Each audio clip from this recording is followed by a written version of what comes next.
एतमाद का।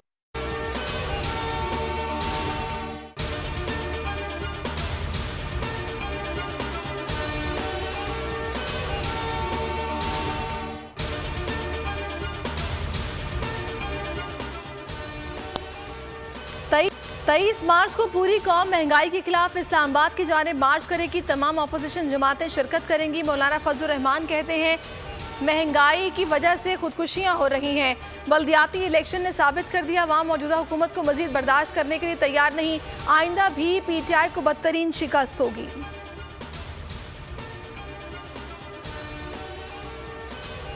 सिंध का नया बल्दियाती एक्ट गैर कानूनी और गैर जमहूरी है। एक्ट के खिलाफ असेंबली और कानून का दरवाजा खटखटाएंगे।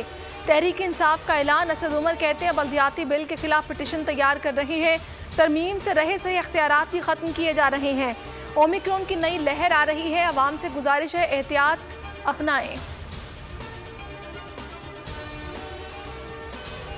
नवाज शरीफ की अदम वापसी। हुकूमत का शहबाज शरीफ के खिलाफ कार्रवाई का ऐलान। लाहौर हाई कोर्ट में दरखास्त दायर की जाएगी। अटॉर्नी जनरल को हिदायत कर दी। फवाद चौधरी कहते हैं कि अपोजिशन लीडर ने 4 हफ्तों में नवाज शरीफ को वापस लाने की जमानत दी थी। अदालत को अज़-खुद नोटिस लेते हुए शहबाज शरीफ को तलब करना चाहिए। मजीद बोले किसी इत्तेहादी ने मिनी बजट पर एतराज़ नहीं किया। इत्तेहादी साथ हैं, पार्टी भी मुत्तहिद है। रवां साल मुल्क के इस्तेहकाम का साल होगा।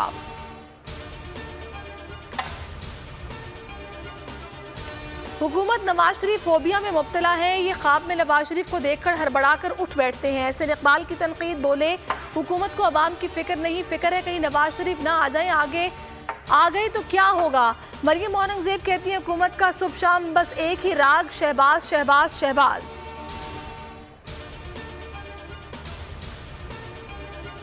मुआशरे को करप्शन और जिनसी जराइम का सामना है। करप्शन को नाकाबिल कबूल बनाना होगा। वज़ीर-ए-आज़म इमरान खान का आलमी स्कॉलर से मुकालमा।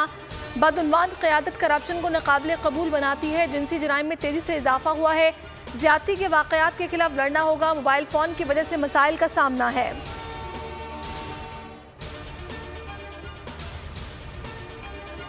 पंजाब में सेहत कार्ड का इजरा कर दिया गया। फवाद चौधरी कहते हैं आइंदा 45 दिनों में सूबे के तमाम खानदान 10 लाख तक सालाना मुफ्त इलाज के अहल होंगे। ट्वीट में लिखा सेहत के अखराजात अब आम नहीं मुकम्मल तौर पर हुकूमत उठा रही है। यास्मीन राशिद बोली सेहत कार्ड की सहूलत के लिए शनाख्ती कार्ड होना लाजिम है। शहरी अहले खाना का इंदराज करवाएं। इख्तियारात जमात इस्लामी को नहीं अवाम को देने की बात कर रहे हैं। एडमिनिस्ट्रेटर कराची मुर्तज़ा वहाब शोपीस हैं। वो धरने का मकाम तब्दील करने वाले कौन होते हैं। हाफिज नईमुर रहमान कहते हैं अगर सिंध असेंबली से ज़बरदस्ती धरना खत्म किया गया तो शहर में जगह जगह धरने होंगे।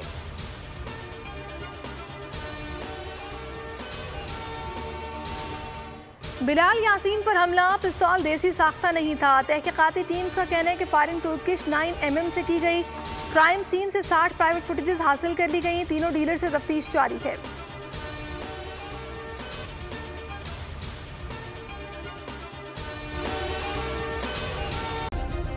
सब्सक्राइब करें और बेल दबाएं ताकि कोई खबर रह न जाए।